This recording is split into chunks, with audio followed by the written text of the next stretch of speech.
Bilirsin sen benimsen yurdu yuvam.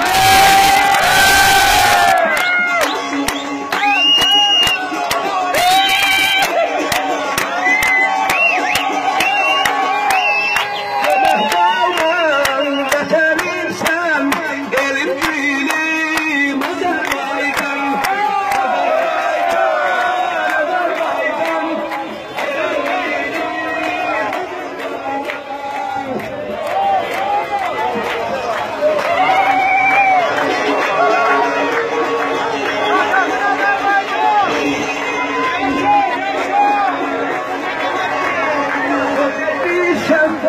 Bu dağlardan, bu yederi bulaklardan geçitmişem yakınlardan Sakit akan anadılarım sınamışam dost diyarım.